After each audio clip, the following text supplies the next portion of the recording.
70조 원 상상이 되십니까? 지금 이 순간 한국으로 쏟아져 들어오고 있는 돈의 액수입니다. 정부는 말했습니다. 이 돈이 들어오면 환율은 떨어지고 금리는 안정될 것이라고요? 그런데 이상합니다. 왜 내 주택담보대출 금리는 여전히 요지부동일까요? 왜 달러 환율은 1200원대로 시원하게 내려가지 않는 걸까요?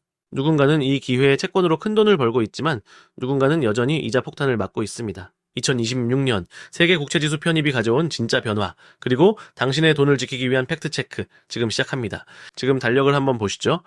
2026년 1월 30일입니다. 작년 11월부터 한국 국채가 세계 국채지수 WGBI에 편입되기 시작했죠. 뉴스를 틀면 외국인 자금 유입 본격화, 채권 시장 호황 같은 헤드라인이 쏟아집니다.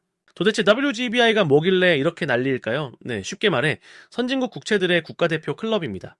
영국의 파이낸셜 타임스 스톡 익스체인지, 즉 FTSE 러셀이 관리하는 이 지수는 전 세계 기관 투자자들의 교과서나 다름없습니다. 이 지수를 추종하는 자금만 전 세계적으로 2조 5천억 달러, 우리 돈으로 약 3,500조 원이 넘습니다. 한국이 여기에 들어갔다는 건 이 거대한 자금 중 약 2.2% 정도가 의무적으로 한국 국채를 사야 한다는 뜻입니다.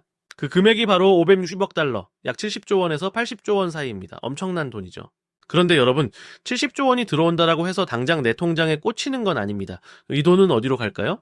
바로 국채 시장입니다. 외국인들이 한국 정부가 발행한 빈문서, 즉 국채를 사들이는 겁니다. 경제학의 기본 원리를 떠올려 보세요. 네, 국채를 사려는 사람이 많아지면 국채 가격은 어떻게 될까요? 올라갑니다. 반대로 국채 금리는 떨어집니다. 채권 가격과 금리는 반대로 움직이니까요. 이론적으로는 국채 금리가 떨어지면 은행차의 금리도 떨어지고 결국 여러분의 주택담보대출 금리도 내려가야 정상입니다. 하지만 2026년 1월 현실은 어떻습니까? 대출 금리가 시원하게 내려갔나요? 과거 사례를 봅시다. 2012년 멕시코가 WGBI에 편입되었을 때를 기억하는 분들은 많지 않으실 겁니다. 당시 멕시코로 막대한 자금이 유입되면서 국채 금리가 하락하고 페소화 가치가 안정되었습니다. 하지만 한국의 상황은 조금 다릅니다. 우리는 이미 선진국 수준의 채권 시장을 가지고 있었고 선반영이라는 변수가 있었기 때문입니다. 시장은 똑똑합니다. 2024년 말부터 이미 외국인 투자자들은 한국에 WGBI 편입을 예상하고 아름아름 국채를 사 모았습니다. 즉, 호재가 이미 가격에 반영되어 있었다는 겁니다. 막상 뚜껑을 열었을 때 드라마틱한 폭락이 없었던 이유 중 하나죠. 게다가 은행 창구에 가보신 분들은 느끼셨을 겁니다. 시장 금리는 내렸다는데 왜 내 대출 금리는 그대로죠? 여기엔 가산금리라는 함정이 숨어 있습니다. 국채금리인 지표금리가 내려가도 은행이 위험비용인 가산금리를 올리면 말짱 도루묵입니다. 2026년 현재 가계부채 관리를 위해 금융당국이 은행들에게 대출 조이기를 주문하고 있습니다. 은행들은 어쩔 수 없다는 핑계로 가산금리를 높게 유지하고 있죠. WGBI 효과가 은행 마진으로 흡수되고 있는 셈입니다. 그렇다면 그 환율은 어떨까요? 70조 원어치 달러를 팔고 원화를 사니까 원화 가치가 올라서 환율이 1,200원, 1,100원으로 가야 하지 않을까요? 2023년부터 2025년까지 우리는 킹달러의 시대를 살았습니다. 미 연준의 고금리 정책 때문이었죠. 많은 전문가들이 WGBI 편입이 환율 안정판 역할을 할 거라고 기대했습니다. 외국인이 한국 채권을 사려면 달러를 원화로 바꿔야 하니까 원화 수요가 늘어나는 건 팩트입니다. 하지만 여기엔 수동적 자금의 특성이 있습니다. 이들은 환해지를 하지 않는 경우가 많습니다. 환해지를 안 한다는 건 순수하게 원화를 산다는 뜻이라 환율 하락 압력이 더 강하게 작용합니다. 이건 긍정적이죠. 그러나 2026년의 대외 환경을 보세요. 미국 경제가 생각보다 너무 튼튼합니다. 미국이 금리를 내리긴 했지만 여전히 한국보다 높거나 비슷한 수준을 유지하고 있습니다. 한국 돈이 이자를 더 주는 미국으로 빠져나가는 힘과 WGBI 때문에 들어오는 힘이 팽팽하게 맞서고 있는 겁니다. 결국 환율은 1,300원대 중반에서 박스권에 갇혀버렸습니다. 1,100원대를 기대했던 분들에게는 실망스러운 결과죠. 자, 그렇다면 이 거대한 자금의 이동 속에서 우리는 어떤 포지션을 취해야 할까요?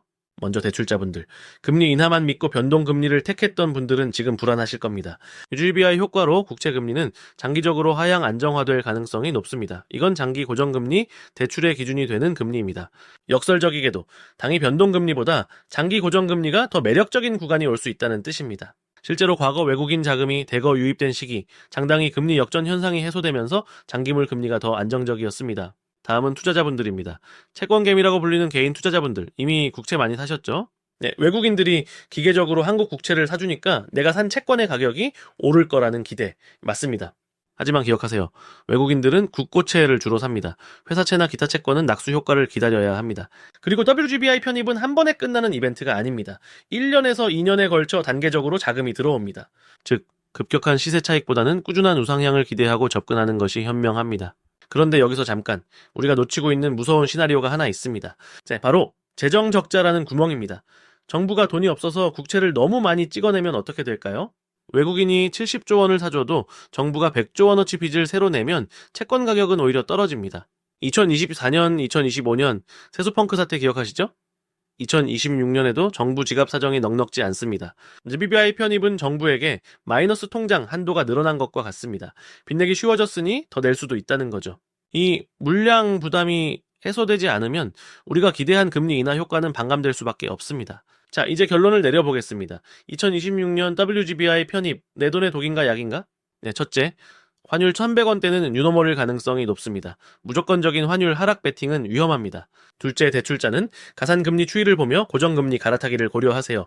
국채 금리 하락이 은행 대출 금리에 반영되는 데는 시차가 있습니다. 셋째, 채권 투자는 국고채 위주로, 그리고 분할 매수가 정답입니다.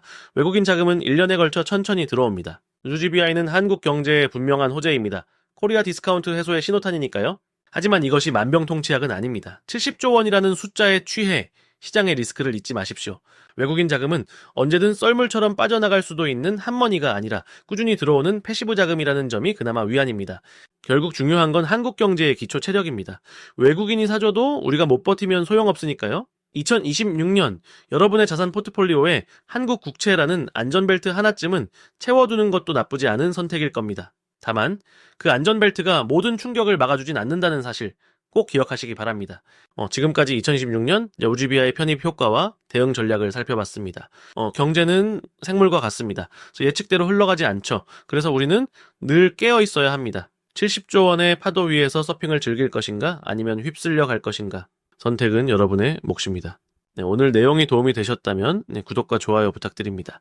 여러분의 현명한 금융 생활을 위해 경제 드라이브는 계속 달립니다. 참, 마지막으로 팁 하나 더. WGBI 편입으로 인한 원화 강세가 수출 기업의 낙제일 수 있습니다. 삼성전자나 현대차 같은 수출 대기업의 주가 흐름도 함께 지켜보셔야 합니다. 환율 효과가 기업 실적에 어떤 영향을 주는지 체크하는 것도 잊지 마세요. 진짜 부자는 뉴스 이면의 흐름을 읽는 사람입니다. 2026년 여러분의 자산이 한 단계 점프하는 한 해가 되길 바랍니다. 궁금한 점은 댓글로 남겨주세요. 제가 직접 확인하고 답변 드리겠습니다. 다음 영상에서는 더 깊이 있는 분석으로 찾아오겠습니다. GBI, 70조 원, 그리고 내 대출금리. 이 세 가지 키워드만 기억하세요. 지금까지 경제드라이브였습니다. 감사합니다. 영상 종료.